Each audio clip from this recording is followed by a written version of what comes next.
ายในแยกได้ปัญญาจะรุ่งมัคคยานเรืองรุ่งเข้าเขตโส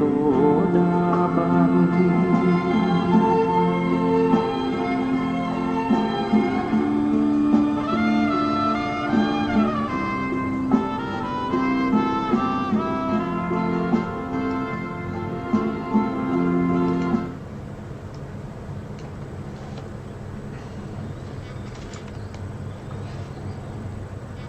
พุทธัง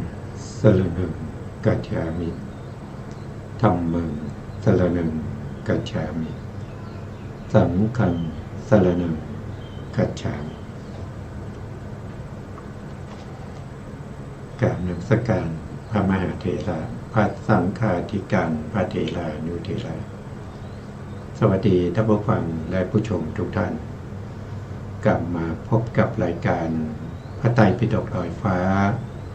ครั้งนี้เป็นครั้งที่53ในเรื่องของเวทนานุปัสสนาสติปัฏฐานเป็นการประพฤติปฏิบัติที่พระพุทธองค์ได้ทรงบัญญัติเอาไว้นะครับวิธีการในการที่จะปฏิบัติในเรื่องของสติปัฏฐานจะต้องทำยังไงนะครับวันนี้ก็เป็นสิ่งที่เรากำลังศึกษาอยู่การศึกษาก็ให้เกิดความรู้ความเข้าใจเกิดสัจจญาณแล้วก็สามารถที่จะนำไปประพฤติปฏิบัติเอาไปใช้ประยุกต์ใช้ในชีวิตประจำวันของเราได้นะครับเพราะสติปัฏฐานนี้เป็นไปในชีวิตประจำวันนะครับไม่เหมือนกับสมถะหรือสมาธิสมาธิก็ต้องหาที่วิเวกนะครับที่สงัดที่ไม่มีคนพลุกพล่านแล้วก็ต้องนั่งหรือนั่งก็ได้ยืนก็ได้หรือว่าจะนอนก็ได้นะครับแต่โดยทั่วไปแล้วเนี่ยเขาจะไม่นิยมในเรื่องของการนอนนะครับแต่ถ้าผู้ที่เขาสามารถที่จะเจริญสมถะหรือสมาธิได้แล้วก็เป็นผู้ที่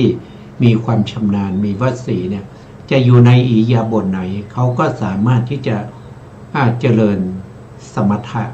หรือเจริญสมาธิเข้าฌานได้นะครับไม่ว่าจะเวลาเดินนะครับเวลายืนเวลานั่งหรือเวลานอนเขาก็สามารถเข้าฌานได้นั่นเป็นเรื่องของบุคคลที่เขาประพฤติปฏิบัติในเรื่องของสมถะจนได้เป็นวสีหรือความชำนาญส่วนผู้ที่ยังไม่ได้ก็ต้องหาที่สัพพยะที่สงบนะครับไม่มีคนพลุกพล่านไม่มีเสียงรบกวนนั่นเป็นเรื่องของสมาธิแต่ถ้าเป็นเรื่องของวิปัสสนาวิปัสสนาคือตัวที่ปัญญาตัวปัญญาที่เข้าไปรู้เข้าไปรู้อะไรเข้าไปรู้ในเรื่องของกายเข้าไปรู้ในเรื่องของกายมีถึง14ประภาด้วยกันนะครับเริ่มตั้งแต่อานาปานปภะอิริยาบถปภะสัมปชัญญะปภะแล้วก็ธาตุมนสิการปภะ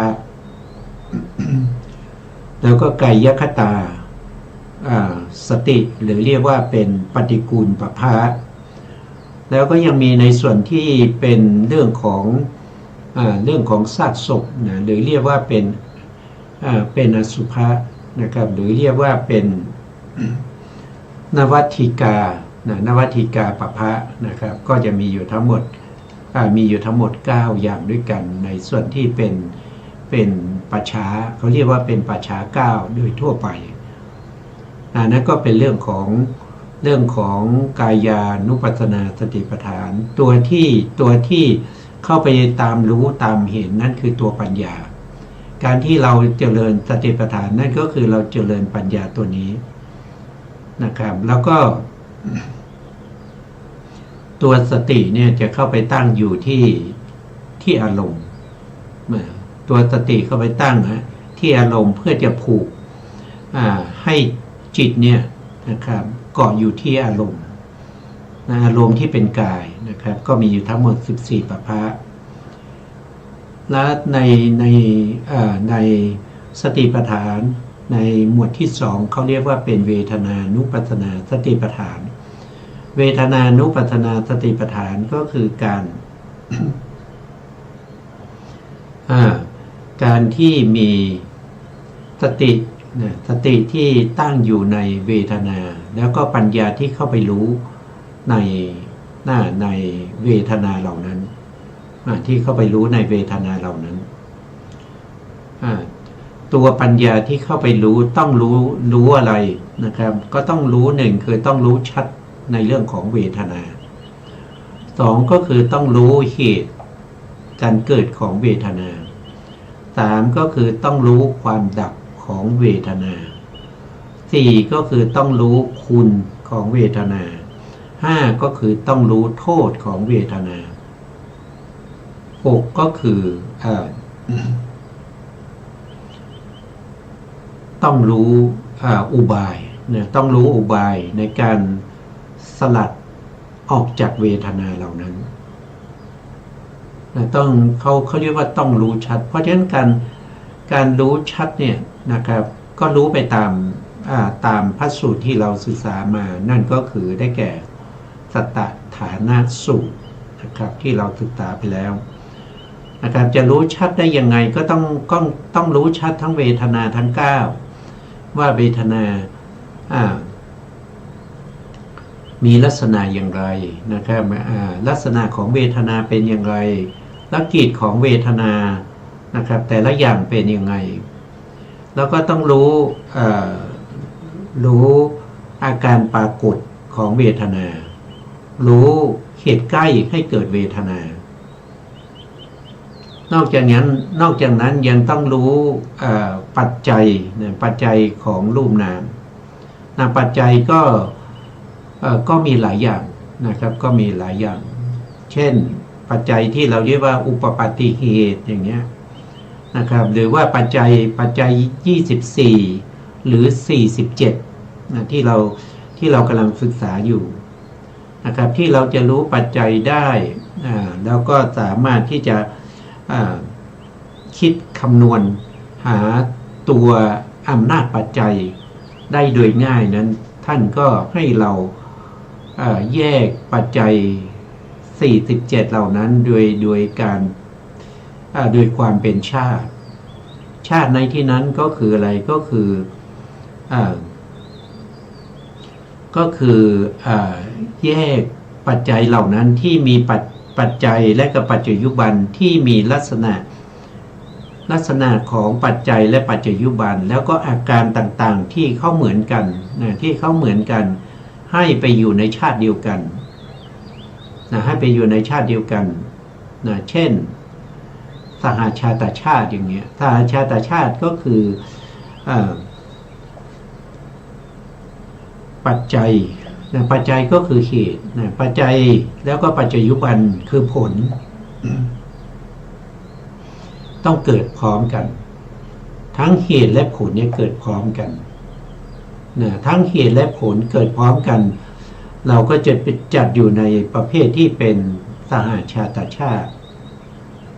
สหชาตชาติก็มีถึง15ปัจจัยด้วยกันใน15ปัจจัยเนี่ยเราก็มาดูว่าองค์ธรรม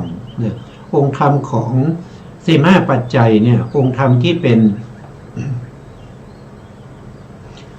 ปัจจัยแล้วก็เป็นปัจจัยยุบันองค์ธรรมของเหตุแล้วก็องค์ธรรมของปัจจัยยุบันเนี่ยมันเป็นยังไงถ้าองค์ธรรมมากอย่างเช่นเราพูดถึงนามขันธ์4อย่างเนี้ยนามขันธ์4เนี่ยมันก็รวมปัจจัยไว้มาก นะก็คือจิตแล้วก็เจตสิกอย่างเนี้ยมาเป็นชุดเลยอย่างนี้ลักษณะอย่างนี้เขาเรียกว่าเป็นสหชาตชาติใหญ่เพราะมีองค์ธรรมมากนะมีองค์ธรรมมากก็จัดอยู่ในสหชาตชาติใหญ่เพราะฉะนั้นสภาวะธรรมทั้งหลายที่มีปัจจัยกับปัจจยุบันเกิดขึ้นพร้อมกันนี้จะไม่ให้มีปัจจัยที่ชื่อว่าสหชาตชาติใหญ่4ปัจจัยนั้นไม่ได้เมื่อมีสภาวธรรมที่เกิดพร้อมกันนะครับเกิดพร้อมกันก็จะต้องมีปัจจัยใหญ่เข้ามา4ปัจจัยนะปัจจัยใหญ่4ปัจจัยเราไปดูจริงๆเราก็ทบทวนย้อนกลับทบทวนนะครับ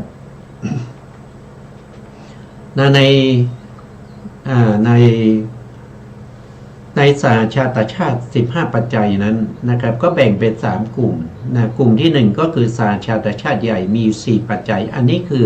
ถ้าสภาวธรรมที่เป็นปัจจัยกับปัจจยุบันเกิดพร้อมกันเมื่อไหร่ปัจจัยพวกนี้จะเข้าทันทีเลยไม่มีการเว้นนะครับเข้าพร้อมกันทั้ง4ปัจจัยก็คือสหชาตปัจจัยนะแล้วก็สหชาตนิสยปัจจัยสหชาตถีปัจจัยสหชาตอวิคตะปัจจัย4ปัจจัยนี้จะต้องเข้าพร้อมกันอันนี้ว่าโดยปัจจัย47นะแล้วปัจจัยที่เป็นสหชาตชาติกลางนี้เป็นอย่างไรนะเป็นอย่างไรท่านก็บอกว่าสหชาตชาติกลางนี้ก็เช่นเดียวกันก็ดูที่องค์ธรรมเหมือนกันนะเท่าองค์ธรรมนั้นมาไม่หมดนะไม่ว่าจะองค์ธรรมมาไม่หมดเช่นเอาเฉพาะวิปากจิตเนี่ยเป็นปัจจัยนะครับไม่ใช่นามขันธ์3นะเอาเฉพาะวิปากจิต32นะครับเป็นปัจจัยอย่างเนี้ยอันนี้องค์ธรรมมันจะน้อยกว่าสหชาตชาติใหญ่สหชาตชาติใหญ่เขาจะมาหมดเลยนะเขาจะมาก็คือเจตสิกขันธ์3เลยแต่นี่เขามาเฉพาะจิตที่เป็นวิปากจิตนะเป็นปัจจัยนะครับเป็นปัจจัยหรือว่าจิตที่เป็นอัญญมัญญะนะอัญญมัญญะก็คืออาศัยซึ่งกันและกันแต่ไม่ได้มาทั้งหมดนะก็คือได้แก่จิตและเจตสิกนั่นเองแต่มาอย่างเช่นยกตัวอย่างเช่นวิปากจิตเท่านั้นอย่างเงี้ยนะครับก็มาไม่หมดนะสัมปยุตก็คือประกอบกันนะวิปยุตสหชาตวิปยุตเกิดพร้อมกันแล้วก็เป็นวิปก็คือไม่ประกอบไม่ประกอบอันนี้องค์ธรรมมีกลางๆนะครับไม่มากเหมือนปัจจัยใหญ่นะไม่มากเหมือนสหชาตชาติใหญ่แล้วก็ไม่น้อยนะไม่น้อยเรียกว่าเป็นสหชาตชาติกลางต่อมาก็จะเป็นสหชาตชาติเล็กโทษทีย้อนกลับไปนิดหนึ่งนะครับถ้าเป็นสหชาตชาติกลางเนี่ยสหชาตชาติกลางเวลาที่ปัจจัยเข้าเนี่ยมันจะไม่เข้าทั้งหมดนะมันจะไม่เข้าทั้งหมดบางครั้งเนี่ยอย่างเช่นสัมปยุตตปัจจัยวิปยุตตปัจจัยอัญญมัญญปัจจัยอาจจะเข้ามาแต่สหชาตวิปยุตปัจจัยไม่เข้านะไม่เข้ามาบางครั้งสหชาตวิปยุตตปัจจัยเข้าแต่สัมปยุตไม่เข้านะครับอัญญมัญญอาจจะไม่เข้าเฉพาะวิปากปัจจัยหรือสหชาตวิปยุตตปัจจัยอย่างนี้เพราะฉะนั้นปัจจัยสหชาตชาติกลางในเวลาปัจจัยเข้ามาจะเข้าไม่หมดมันจะเข้าไม่หมดเข้าเฉพาะปัจจัยที่ตรงกับองค์ธรรมของปัจจัยนั้นนะต่อไปก็เป็นสหชาตชาติเล็กสหชาตชาติเล็กเนี่ยก็คือหมายถึงว่าปัจจัยนะครับปัจจัยที่เป็นเหตุนั้นนะเวลาเข้าเนี่ยเข้าน้อยมากเป็นดวงนะเข้าเป็นดวงอย่างเช่นเหตุปัจจัยเนี่ยก็จะเข้าเป็นอย่างเช่น เวลาที่เข้าก็เหตุเราก็รู้ว่าเหตุเนี่ยมันมีอยู่หกนะครับมีอยู่หกหกก็คือโลภะเหตุโทสะเหตุโมหะเหตุหรือในส่วนที่เป็นโสภณะเหตุก็จะมีโลภะเหตุโทสะเหตุแล้วก็โมหะเหตุมีแค่หกเหตุเท่านั้นเองเวลาเข้าอาจจะโลภะเข้าโทสะไม่เข้าอย่างเนี้ยบางทีโทสะเข้าโลภะก็ไม่เข้าอย่างนี้เป็นต้นนะถ้าเป็นโสภณะบางทีก็มีสองเหตุอย่างเงี้ยมีโลภะกับโทสะอย่างเงี้ยโมหะจะไม่เข้าอย่างนี้เป็นอย่างนี้นะเป็นก็เรียกว่าเป็นสหชาตชาติเล็กถือว่าองค์ธรรมมีน้อยนะองค์ธรรมมีน้อยเป็นดวงนะครับเป็นดวงต่อไปข้อกำหนดของเขาก็คือเราจะรู้ว่าเป็นสหชาตชาติปัจจัยนั้นท่านบอกว่าปัจจัยกับปัจจุบันนั้นเกิดพร้อมกันนะครับนี้ก็จะมาตามอะไรมาตามปูชาก็คือมาตามโจทย์นั่นเองนะครับหรือบางครั้งจะไม่มีคำว่าปัจจัยกับปัจจุบันเกิดพร้อมกันเขาอาจจะใช้คำว่าประกอบกันอย่างนี้ก็ได้นะหรือว่าปฏิสนธินะปฏิสนธิการนะครับพวกนี้เป็นคำที่บ่งบอกถึงว่าปัจจัยกับปัจจุบันนั้นเกิดพร้อมกันนะครับจะมีคำว่าที่เกิดพร้อมกันนี่ก็ครั้งที่แล้วเราทบทวนเพราะว่าอะไรก็เพราะว่าเราหายไปนานนะครับเดี๋ยวจะลืมเดี๋ยวจะเข้าเนื้อหาแล้วก็ลืมว่าอะไรเป็นอะไรในชาติที่สองเขาเรียกว่าเป็นอารัมมณชาติเนี่ยข้อกำหนดก็คือตัวปัจจัยนี้เป็นอารมณ์เป็นอารมณ์นะครับตัวปัจจุบันตัวที่เป็นผลนั้นคือเป็นผู้รู้อารมณ์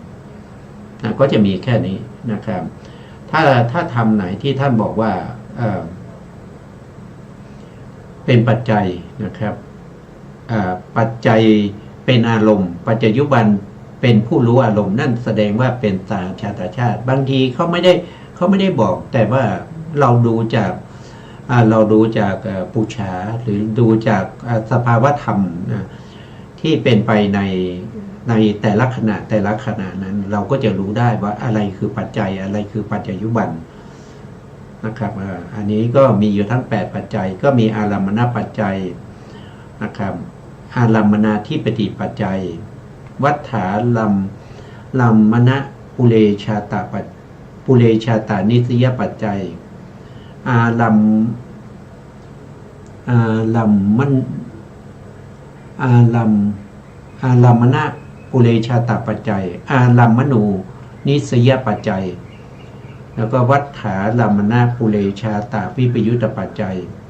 อารัมมณชาตทีปัจจัยอารัมมณชาตอวิคตปัจจัยอันนี้ก็เป็นกลุ่มที่เป็นอารัมมณชาติกลุ่มที่เป็นอารัมมณชาติปัจจัยต้องเป็นอารมณ์ปัจจุบันก็คือผู้รู้อารมณ์ต่อไปในปัจจัยชาติที่3ก็เรียกว่าเป็นอนันตรชาติอนันตรชาติมีอยู่7ปัจจัยด้วยกันนะครับอนันตรชาตินี้จะเป็นไปในเรื่องของนามธรรมเป็นไปเฉพาะในเรื่องของจิตและเจตสิกจะไม่มีรูปเข้ามาเกี่ยวข้องนะครับปัจจัยที่เป็นสหชาตชาติและก็ปัจจัยที่เป็นอารัมมณชาตินั้นมีรูปด้วยนะมีรูปแล้วก็มีจิตมีเจตสิกด้วยตามสมควรแก่แต่ละขณะในชีวิตแต่ละขณะที่เป็นไปนะแต่ถ้าเป็นอารัมมณที่เป็นอนันตรชาติเนี่ยจะมีเฉพาะจิตและเจตสิกเท่านั้นจะไม่มีรูปเข้ามาเกี่ยวข้องนะครับไม่มีรูปเลยนะข้อกำหนดก็คือปัจจัยกับปัจจุบันนั้นเป็นจิตและเจตสิกที่เกิดติดต่อกันโดยไม่มีระหว่างขั้นนะครับคือไม่มีระหว่างขั้นก็คือจิตดวงที่1เกิดขึ้นแล้วก็ดับไปจิตดวงที่2ก็เกิดขึ้นต่อจากจิตดวงที่1โดยไม่มีอะไรขั้น อย่างนี้เราเรียกว่าเป็นอานันตรชาตินี่ก็ปัจจัยนี้ก็หาง่ายไม่ยุ่งยากนะครับว่าโดยตัวปัจจัยมีอยู่7ปัจจัยด้วยกันหนึ่งก็คืออานันตรปัจจัย2สมนันตรปัจจัย3อานันตลูปนิสยปัจจัย4อาเสวนปัจจัย5ปากตูปนิสยนานาคณิกกรรมปัจจัยปัจจัยนี้คือท่านมุ่งหมายเอาเฉพาะมุ่งหมายเอาเฉพาะมรรคจิตมรรคเจตนาโทษทีเป็นมรรคเจตนานะครับก็เป็นผู้อุปการะแก่ผลเอาเฉพาะมรรคเจตนานะครับก็คือตัวเจตนาที่อยู่ในมรรคจิตเป็นผู้อุปการะแก่ผลเราจะเรียกว่าเป็นปกตูปนิสยนานะคณิกะกรรมปัจจัยนานะคณิกะกรรมปัจจัยนี้ก็คือปัจจัยที่เป็นกรรมก็คือมุ่งหมายเอาตัวเจตนานี้ตัวเจตนาที่เกิดขึ้นแล้วนะครับแล้วก็ดับไปแต่เจตนาไม่ได้เกิดดวงเดียวเขาเกิดพร้อมกับจิตและเจตสิกอื่นๆในมรรคจิตเมื่อเขาเกิดขึ้นแล้วเขาดับไปแล้วเป็นผลให้ผลและจิตเกิดขึ้นอย่างนี้เรียกว่าเป็นปกตูปนิสยนานาคณิกะกรรมปัจจัยในมุ่งหมายเอาตรงที่เป็นมรรคเจตนานะครับต่อไปปัจจัยที่6ในอนันตรชาติก็เรียกว่าเป็นนัตถิปัจจัยก็คือนัตถิก็คือไม่มีปัจจัยเมื่อปัจจัยไม่มีแล้วปัจจยุบันถึงเกิดได้ปัจจยุบันก็คือเกิดต่อจากปัจจัยนั่นเองแล้วก็อวิคตปัจจัยก็คือปัจจัยที่ปราศจากไปแล้วนะครับเป็นปัจจัยช่วยอุปการะแก่จิตที่เกิดต่อนะครับถ้าจิตที่เป็นปัจจัยยังไม่ดับไปจิตที่จะเกิดต่อเกิดไม่ได้ต้องให้เขาปราศจากไปก่อนก็เรียกว่าเป็นอวิคตปัจจัยต่อไปข้อปัจจัยที่4ปัจจัยในชาติที่4ท่านเรียกว่าปัจจัยที่เป็นวัตถุปุเรชาตชาติอันนี้คือวัตถุปุเรชาตชาติมีอยู่6ปัจจัยด้วยกันวัตถุก็เป็นที่อาศัยปุเรก็แปลว่าเกิดก่อนนะครับวัตถุที่เป็นที่อาศัยเกิดของจิตและเจตสิกแล้วเราพูดถึงวัตถุเนี่ยวัตถุมีอยู่6อย่างนะครับวัตถุมีอยู่6อย่างวัตถุ6อย่างนั้นก็คือได้แก่จักขุวัตถุคือประสาทตา2ก็คือโสตวัตถุก็คือได้แก่ประสาทหู3ก็คือได้แก่คานะประสาทก็คือประสาทจมูก4ก็คือชิวหาประสาทก็คือประสาทลิ้น5ก็คือได้แก่กายประสาทก็คือได้แก่ประสาทกายอันนั้นได้5เรียกว่าเป็นปัญจวัตถุนะครับและวัตถุอีกอย่างหนึ่งนะครับอีกอย่างหนึ่งนั่นก็คือได้แก่หัตถยวัตถุหัตถยวัตถุเนี่ยอยู่ที่ก้อนเนื้อหัวใจแต่ไม่ใช่ก้อนเนื้อหัวใจเขาจะเป็นรูปหนึ่งที่เป็นที่อาศัยเกิดของเจตสิกแล้วก็จิตที่เรียกว่าเป็นมโนวิญญาณมโนวิญญาณจะเกิดที่หัตถยวัตถุในปัญจโวการภูมินี่พูดถึงในภูมิที่มีขันธ์5ถ้าเป็นอารูปภูมิเขาไม่มีวัตถุเขาไม่ได้อาศัยวัตถุใดๆเกิดขึ้นเขาเกิดขึ้นเองวัตถุนั้นนะครับต้องเกิดก่อนนะครับปัจจัยถึงวัตถุคือปัจจัยต้องเกิดก่อนนะครับปัจจยุบันคือผลก็มาอาศัยวัตถุที่เกิดขึ้นแล้วยังตั้งอยู่นั้นอาศัยตรงนั้นเกิดขึ้นต้องเกิดขึ้นแล้วยังมีอยู่นะครับถ้าดับไปแล้วไม่สามารถที่จะเป็นวัตถุปุเรชาตปัจจัยได้ก็จะมีอยู่6ปัจจัยด้วยกัน1ก็คือวัตถุปุเรชาตนิสยปัจจัยก็คือวัตถุที่เกิดขึ้นก่อนแล้วก็เป็นที่อาศัยของปัจจยุบัน ก็คือวัตถุรูปหกนั่นแหละนะครับเป็นที่อาศัยเกิดของจิตและเจตสิกคือวัตถุที่เกิดขึ้นแล้วยังไม่ดับไปนะยังตั้งอยู่นะครับจิตถึงไปอาศัยเกิดได้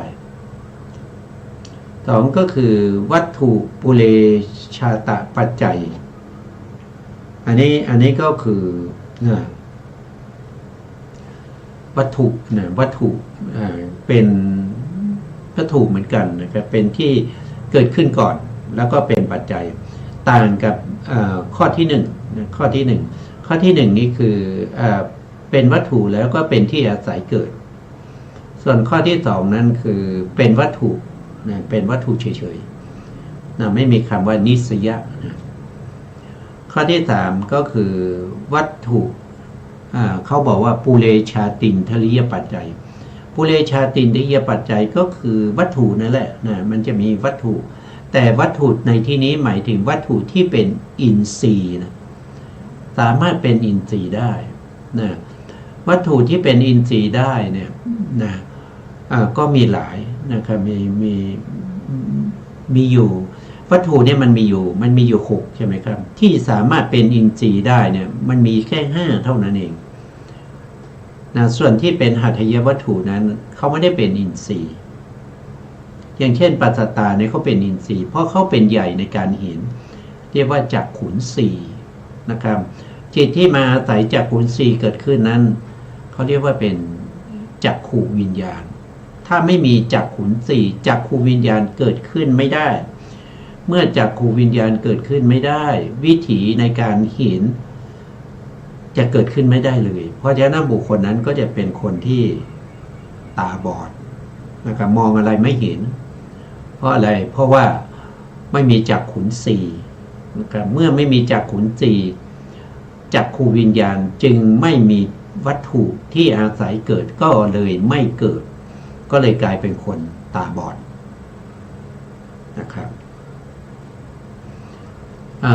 อินทรีย์วัตถุอินทรีย์ที่สองเขาเรียกว่าโสตินทรีย์โสตินทรีย์นั้นก็คือได้แก่ประสาทหูโสตินทรีย์เพราะเป็นใหญ่ในการได้ยิน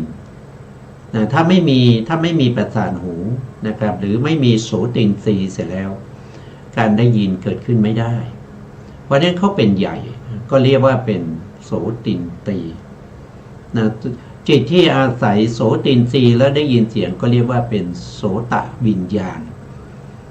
เพราะนั้นโสตวิญญาณเกิดขึ้นไม่ได้วิถีที่เป็นไปทางการได้ยินเสียงก็เกิดขึ้นไม่ได้ก็กลายเป็นคนหูหนวกไม่ได้ยินนะครับไม่ได้ยินอินทรีย์ที่สามนั้นก็คือได้แก่คานินทรีย์คานินทรีย์ก็คือได้แก่ประสาทจมูกนะครับประสาทจมูกเรียกว่าคาอินทรีย์เพราะว่าเขาเป็นใหญ่ในการได้กลิ่นถ้าไม่มีเขาแล้วบุคคลนั้นจะไม่สามารถที่จะได้กลิ่นไม่ได้กลิ่นเลยนะครับเพราะฉะนั้นจึงได้ชื่อว่าคานินทรีย์คานินทรีย์เป็นที่อาศัยเกิดของคานะวิญญาณจิตคานะวิญญาณจิตอาศัยคานะประสาทที่เรียกว่าคานินทรีย์นั้นเกิดขึ้นแล้วก็รู้กลิ่นถ้าไม่มีคานินทรีย์เสร็จแล้วก็จะไม่ได้กลิ่นนะครับในความเป็นใหญ่ในการรู้รสก็คือชิวหินสีก็คือได้แก่ประสาทลิ้นถ้าไม่มีประสาทลิ้นก็ไม่สามารถรับรสได้นะครับจิตที่อาศัยประสาทลิ้นก็เรียกว่า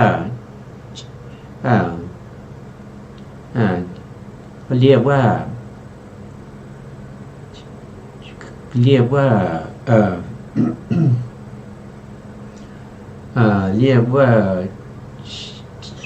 อะไรเรียกว่าชิวหาวิญญาณนะครับโทษทีประสาทไม่ค่อยดีแล้วจำไม่ได้ชิวหาวิญญาณชิวหาวิญญาณเกิดขึ้นก็อาศัย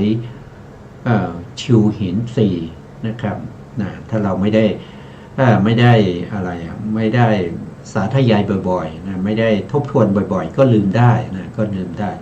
เป็นธรรมดานะครับคนอายุมากนะครับอายุมากแล้วก็มีโรคเกี่ยวกับเรื่องของการเวียนศีรษะบ่อยๆเนี่ยมันได้ทำให้ความจำเลื่อนเลือนนะความจำเลื่อนเลือนหายไปนี่ก็โทษว่าเราไม่ขยันในการที่จะทบทวนนะก็เลยมีอาการหลงลืมนะแต่ทางนี้ทางนั้นเนี่ยนะครับก็ต้องอาศัยความชำนาญด้วยนะทบทวนบ่อยๆชำนาญด้วยมันก็จะช่วยให้สมองไม่ฝ่อด้วยนะต่อไปในวัตถุที่5นะครับวัตถุที่5ในที่เป็นอินทรีย์ก็คือกายอินทรีย์ก็คือประสาทกายนะเป็นอินทรีย์เพราะถ้าไม่มีกายประสาทนะครับการที่เราจะรู้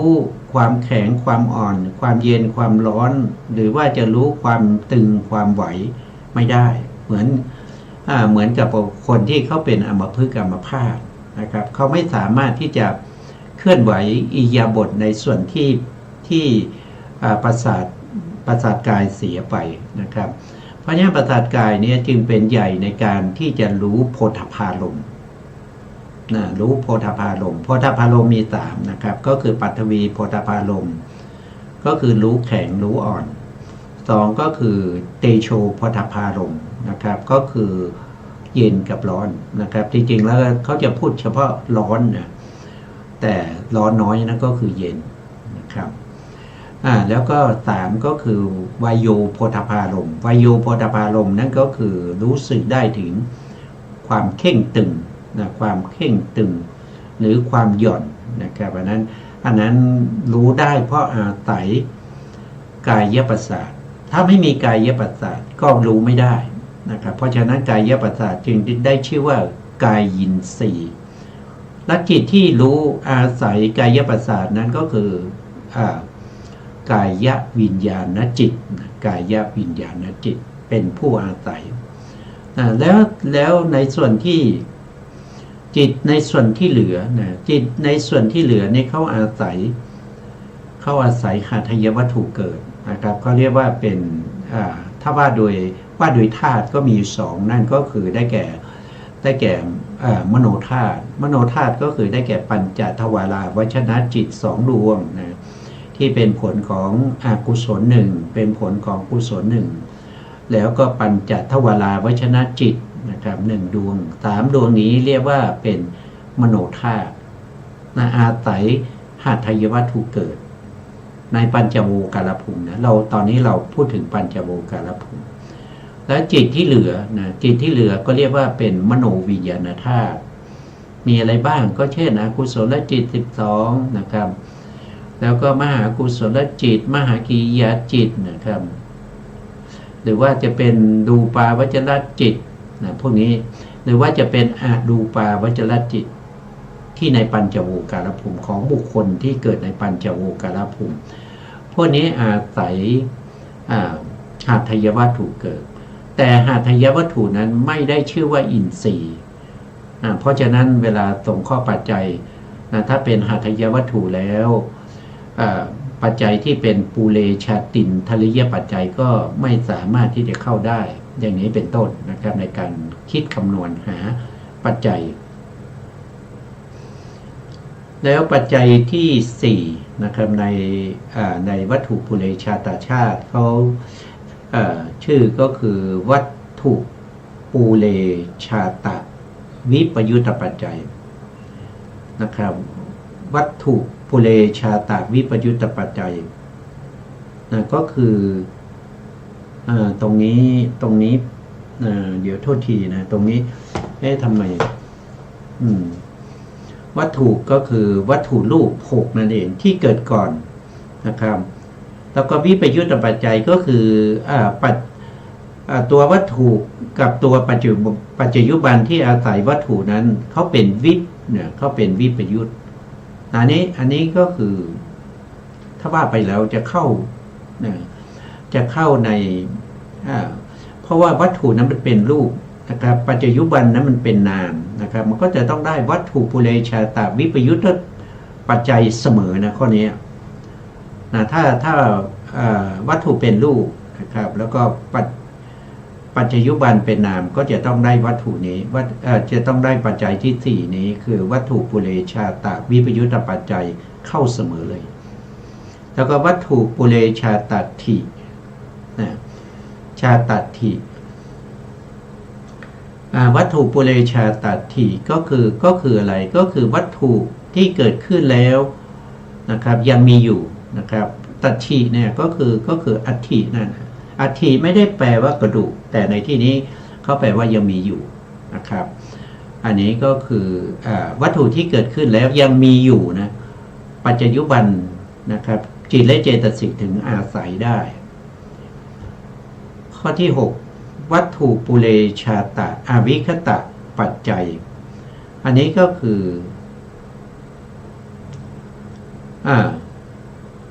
เป็นวัตถุนะเป็นตัวที่เป็นปัจจัยคือเป็นวัตถุแล้วก็เกิดก่อนแล้วก็ยังไม่ปราศจากไปอวิคตะนี่แปลว่าปราศจากไปเติมเข้าไปก็คือยังไม่ปราศจากไปนะยังมีอยู่นั่นเองนะครับความหมายแล้วทำไมพระพุทธองค์จึงแสดงปัจจัยเหล่านี้มันก็คล้ายๆกันนะครับเพียงแต่ต่างกันที่ชื่ออย่างเงี้ยนะครับปุเรชาตะทิปัจจัยปุเรชาตะอวิคตะปัจจัยอย่างเงี้ยชื่อมันต่างกันแต่ความหมายมันคืออันเดียวกันทำไมต้องแสดงมากนะครับก็พระพุทธองค์มีพระมหากรุณาธิคุณนะครับมุ่งหวังประโยชน์สำหรับผู้ที่มาฟังธรรมนะบางท่านก็มาฟังธรรมแล้วก็มีอัธยาศัยเคยสะสมเคยได้ยินได้ฟังในเรื่องของวัตถุปุเรชาตถิปัจจัยมานานมากจนในที่สุดเชี่ยวชาญในเรื่องนี้เมื่อฟังอย่างนี้เขาก็ตรัสรู้ได้ง่ายแต่กับอีกคนหนึ่งเขาฟังแล้วเขาไม่ปิ๊งนะเขาต้องฟังวัตถุปุเรชาตะอวิคตะปัจจัยนะพระองค์ก็จะใช้คำว่าวัตถุปุเรชาตะวิคตะปัจจัยแต่ไม่ได้แสดงพร้อมกันนะไม่ได้แสดงในสถานที่พร้อมกันนะครับวัตถุปุเรชาตะอาจจะแสดงก่อนนะครับเมื่อ 5-6 ปีที่แล้วนะครับส่วนวัตถุปุเรชาตะวิคตะนะครับเพิ่งมาแสดงเมื่อมีคนฟังที่เขาชอบเขามีอัธยาศัยในเรื่องของวัตถุปุเรชาตะวิคตะปัจจัยนะครับผ่านมา5 ปี 6 ปีอย่างเนี้ยแต่เมื่อรวมปัจจัยแล้วเนี่ยนะครับที่พระพุทธองค์แสดงไว้นะครับพวกสาวกทั้งหลายในสมัยพุทธกาลจึงยกเอานะครับที่พระพุทธองค์แสดงไว้นะครับมารวบรวมกันเอาไว้นะครับไม่ได้ตัดส่วนใดส่วนหนึ่งออกไปนะไม่ได้เพิ่มส่วนใดส่วนหนึ่งอันนี้เป็นการรักษาซึ่งพุทธพจน์นะครับไม่ถ้าใครบัญญัติใหม่ๆแล้วก็เอามาลงในที่พระพุทธองค์ไม่ได้พูดแล้วก็บัญญัติแต่ว่าเป็นพุทธพจน์อย่างนี้เป็นการทำลายคำสอนของพระพุทธเจ้านะครับหรือว่าพระพุทธองค์บัญญัติไว้แต่เขาบอกว่าพระพุทธองค์ไม่ได้บัญญัตินะครับอันนี้ก็ทำลายคำสอนของพระพุทธเจ้าแต่เราจะรู้ได้ยังไงว่าอันไหนบัญญัติหรือไม่ได้บัญญัติเราก็ไปเปรียบเทียบกับพระธรรมขันธ์ที่พระพุทธองค์แสดงไว้ 84,000 พระธรรมขันธ์นะครับที่พระพุทธองค์แสดงไว้นะมีพระวินัยนะพระวินัยก็เกี่ยวกับเรื่องของศีลเรื่องข้อประพฤติปฏิบัติอะไรทั้งหลายนะครับที่เป็นคุณงามความดีนะไม่ว่าจะเป็นเรื่องของภิกษุภิกษุณีสามเณรดีหรือว่าจะเป็นฆราวาสอุบาสกอุบาสิกานะครับผู้ที่เป็นชาวพุทธทั้งหลายควรจะยึดถือปฏิบัตินะอันนั้นเรียกว่าเป็นพระวินัยก็จะมีอยู่ถึง 21,000 พระธรรมขันธ์นะครับก็ไปเปรียบเทียบดูนะ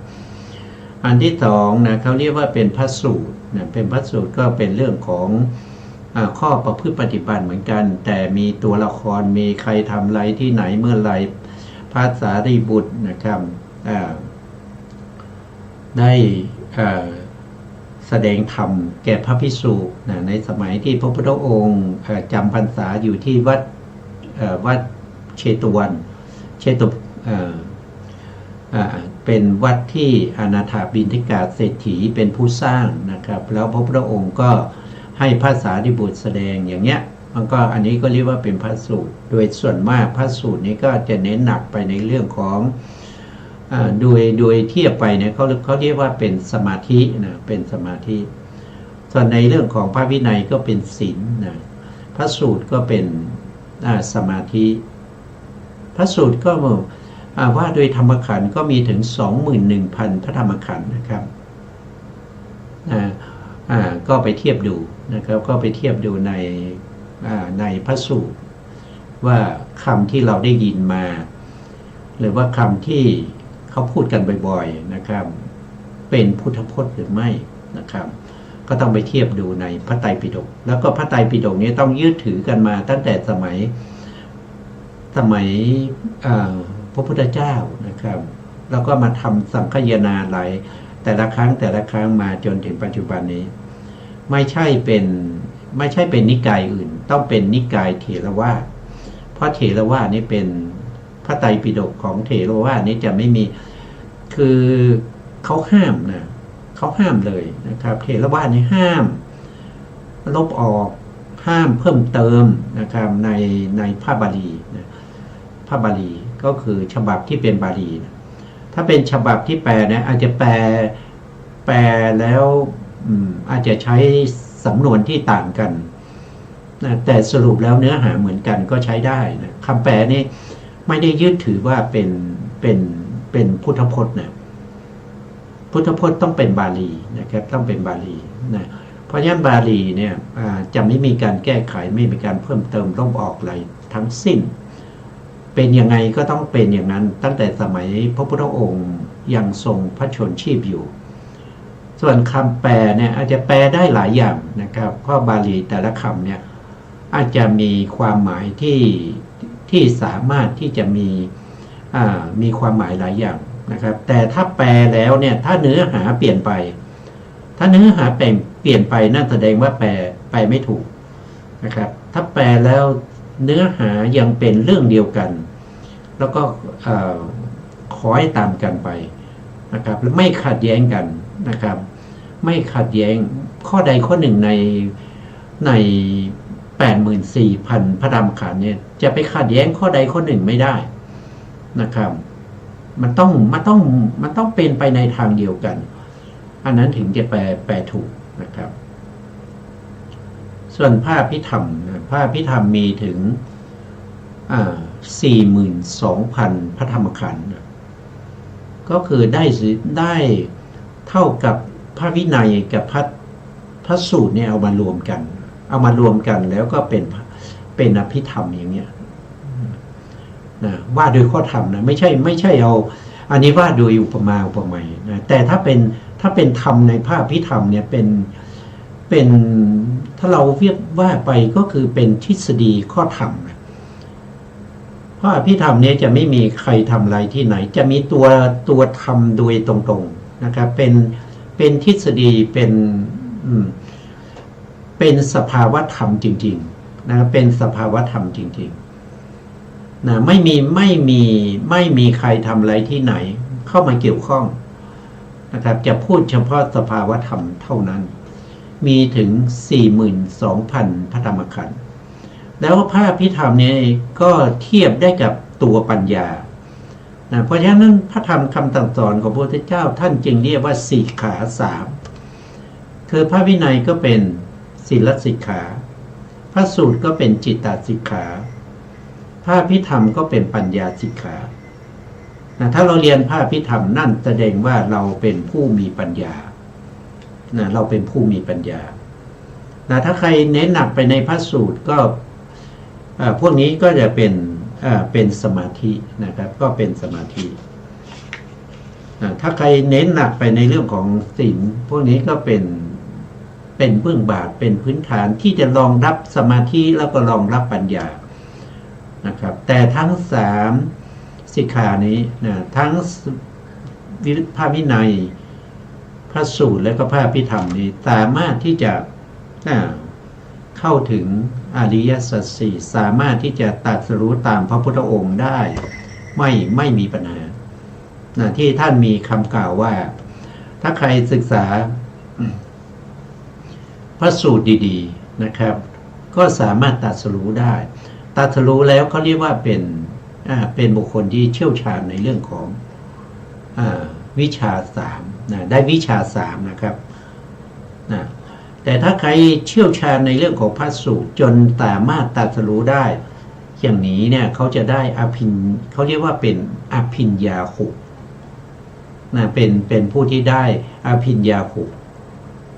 นะแต่ถ้าใครศึกษาพระพิธรรมนะครับดีๆจนได้ตรัสรู้พวกนี้เขาจะเรียกว่าเป็นประเภทที่เป็นปฏิสัมภิทาสี่เป็นผู้ที่มีปฏิสัมภิทาสี่นี่ก็เป็นเรื่องทั่วไปที่เราควรรู้นะครับเราก็กลับมาในเนื้อหาของเราต่อนะครับในปัจจัยในชาติที่4นะครับที่เป็นวัตถุปุเรชาตชาติก็มีข้อกำหนดว่านะครับปัจจัยต้องเป็นวัตถุรูป6นะครับเกิดก่อนแล้วกำลังตั้งอยู่ปัจจยุบันก็คือผลธรรมที่เป็นนามนะปัจจยุบันผลคือนามก็คือได้แก่วิญญาณธาตุ7วิญญาณธาตุ7คืออะไรก็คือมี1ก็คือจักขูวิญญาณ2โสตวิญญาณ3ฆานาวิญญาณ4ชิวหาวิญญาณ5กายวิญญาณแล้วก็มโนวิญญาณอันนี้เป็นวิญญาณวิญญาณธาตุ6ถ้าว่า7ก็เพิ่มเข้าไปอีก1นั่นก็คือได้แก่มโนธาตุที่ได้กล่าวไปมโนธาตุก็คือได้แก่ปัญจทวาราวชนะจิต1แล้วก็สัมปติชนะจิต2จิต3ดวงนี้เรียกว่าเป็นมโนธาตุมโนธาตุ รวมแล้วก็เป็นวิญญาณธาตุ7นะครับวิญญาณธาตุ7เวลาที่เกิดขึ้นเนี่ยก็ต้องมีเจตสิกประกอบด้วยเจตสิกก็จะประกอบตามสมควรแก่จิตที่เกิดขึ้นถ้าเป็นประเภทที่เป็นปัญจวิญญาณจิต10นั้นจะมีเจตสิกประกอบแค่7ดวงเท่านั้นนะแต่ถ้าเป็นจิตที่เป็นโสภณะโสภณะจิตที่เป็นโสภณจิตนะครับก็จะมีเจตสิกเกิดขึ้นอย่างน้อยก็ต้อง33ดวงถ้าเป็นอกุศลถ้าเป็นอกุศลและจิตอย่างเงี้ยนะครับจิตที่เจตสิกที่จะเกิดขึ้นได้ก็จะมี22ดวง22ดวงในแต่ละขณะนะครับตามสมควรแก่จิตดวงนั้นอันนี้เป็นตัวจิตเป็นปัจจยุบันเป็นผลนะครับตัวปัจจัยได้แก่วัตถุรูป6วัตถุรูป6เราก็ว่าไปแล้วนะต่อไปในชาติที่5นะท่านก็ชาติที่5ท่านบอกว่าปัจจัยเป็นปัจจัยที่เป็นปัจฉาชาตชาตินะครับก็คือหมายถึงว่าปัจฉานี่แปลว่าทีหลังชาตาแปลว่าเกิดนะครับก็คือปัจจัยที่เกิดทีหลังปัจจยุบันนะครับอันนี้คือผลเกิดทีหลังโทษทีเหตุเกิดทีหลังผลเกิดก่อนผลเกิดก่อน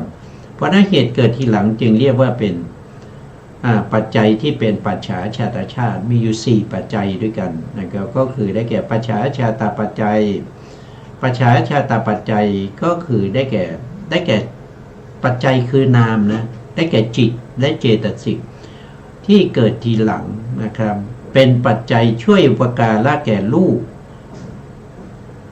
รูปที่เกิดก่อนรูปเกิดก่อนรูปนั้นเป็นปัจจยุบันนะครับปัจจัยเกิดทีหลังคือจิตช่วยอุดหนุนแก่รูปที่เกิดก่อนเข้าใจยากท่านก็มีข้ออุปไมยก็คล้ายๆกับว่าเราเดินทางไปกรุงเทพอย่างเงี้ยโดยรถยนต์นะครับ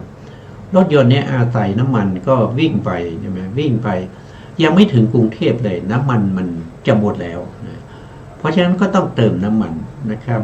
เพราะฉะนั้นน้ำมันที่เติมทีหลังเนี่ยที่เป็นเหตุปัจจัยให้ถึงกรุงเทพเนี่ยนะครับ ตัวน้ำมันที่เติมทีหลังเนี่ยเป็นปัจจัยนะแต่ว่ารถนั้นนะวิ่งตั้งแต่เชียงใหม่ไปแล้วนะครับ ก็คือเกิดก่อนแล้ววิ่งไปแล้วนะวิ่งไปแล้ว แต่ก็ต้องไปเติมน้ำมันระหว่างทางไอ้ตัวที่เติมระหว่างทางนั้นก็คือเป็นปัจจัยให้ถึงกรุงเทพน้ำมันนั้นเป็นปัจจัยให้ถึงกรุงเทพเขาเรียกว่าเป็นปัจฉาชาตปัจจัย อันนี้เป็นข้ออุปมาอุปไมยยกขึ้นมาเปรียบเทียบให้ฟังนะครับเพราะว่านามธรรมและรูปธรรมเนี่ยมันมีลักษณะอย่างนี้ด้วยนะครับสองก็คือปัจฉาชาตาวิปยุตตปัจจัยนะครับก็คือปัจจัยเกิดก่อนแล้วก็ปัจจัยยุบันเกิดโทษทีผมพูดผิดเลยคือปัจจัยเนี่ยเกิดทีหลังนะครับปัจจัยเกิดทีหลังปัจจัยยุบันเกิดก่อนทีนี้ปัจจัยเนี่ยที่มันเป็นรูปที่มันเกิดก่อนเนี่ยนะครับได้รับอุปการะจากจิตที่เกิดทีหลังเพราะนั้นจิตที่เกิดทีหลังนี่เป็นปัจจัยใช่ไหมรูปที่เกิดก่อนนี่เป็นปัจจัยยุบันเพราะฉะนั้นรูปกับจิตสองอันนี้มันเป็นวิปยุตกันมันไม่ประกอบกันนะไม่ประกอบกันนะครับปัจจัยที่สามนะครับก็คือปัจฉาชาตถิปัจจัยนะก็คือตัวที่เป็นปัจจัยนี้เกิดทีหลังนะครับแล้วก็ตัวที่เป็นปัจจยุบันนั้นยังมีอยู่นะครับยังมีอยู่ได้รับอุปการะแก่ตัวที่มาอุปการะก็คือจิตที่เกิดทีหลังนะถ้าดับไปแล้วเนี่ยนะครับปัจจยุบันเกิดขึ้นแล้วก็ดับไปแล้วเนี่ยจิตที่เกิดทีหลังก็ไม่สามารถที่จะเป็นปัจฉาชาตะปัจจัยได้เพราะฉะนั้นจึงมีอัตถินะครับคือยังมีอยู่นะยังมีอยู่ทั้งปัจจัยและปัจจยุบันยังมีอยู่ก็เลยอุปถัมภ์อุดหนุนกันได้ปัจฉาชาตาวิคตาปัจจัยอันนี้ก็คือยังไม่ปราศจากไปนะครับก็เหมือนกับปัจฉาชาตาทินะครับก็ข้อกำหนดนะมาดูข้อกำหนดเขาบอกว่าข้อกำหนดปัจจัยธรรมเป็นนามธรรมนี่ก็คือปัจจัยเป็นนามธรรมเกิดทีหลังนะก็คือได้แก่จิต89เจตติกที่ประกอบนะครับเว้นอรูปวิปากจิต4ทำไมต้องเว้นอรูปเพราะอรูปวิปากจิตเนี่ยเขาไม่ได้อาศัยวัตถุเกิดนะครับเขาเกิดอยู่ในอรูปภูมินะเขาไม่มีรูปนะครับเพราะฉะนั้นต้องเว้นไปเพราะปัจจัยในชาตินี้จะต้องมีทั้งรูปและนามนะครับเพราะฉะนั้นนี้เขามีแต่นามก็เว้นไปที่เกิดทีหลังนะครับปัจจยุบันธรรมเกิดทีหลังปัจจยุบันธรรมเป็นรูปนะครับคือเอกสมุฏฐานิกรูปเอกสมุฏฐานิกรูปก็คือได้แก่รูปที่มีสมุฏฐานหนึ่งเช่นมีเฉพาะกรรมชรูปอย่างเงี้ยก็คือเกิดจากกรรมอย่างเดียวรูปนี้เกิดจากกรรมอย่างเดียวหรือว่ารูปนี้เกิดจากจิตอย่างเดียวอย่างเช่นวิญญาติรูปนะกายวิญญาตวจีวิญญาณนี่เกิดจากจิตอย่างเดียว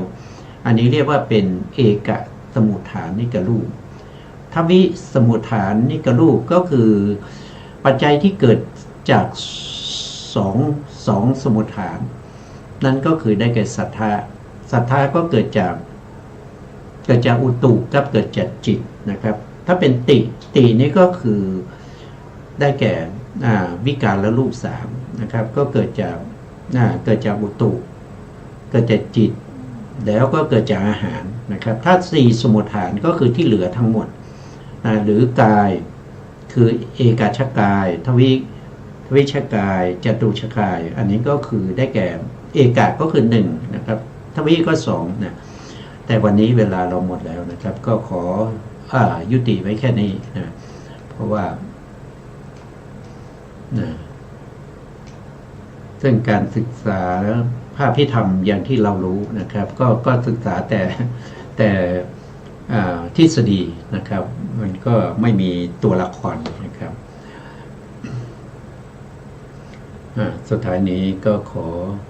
กราบขอบพระคุณพระครูสมุทรวิศวัตรวรกิจโจผู้อำนวยการสถานีวิทยุเพื่อการศึกษาพระพุทธศาสนาและวัฒนธรรม FM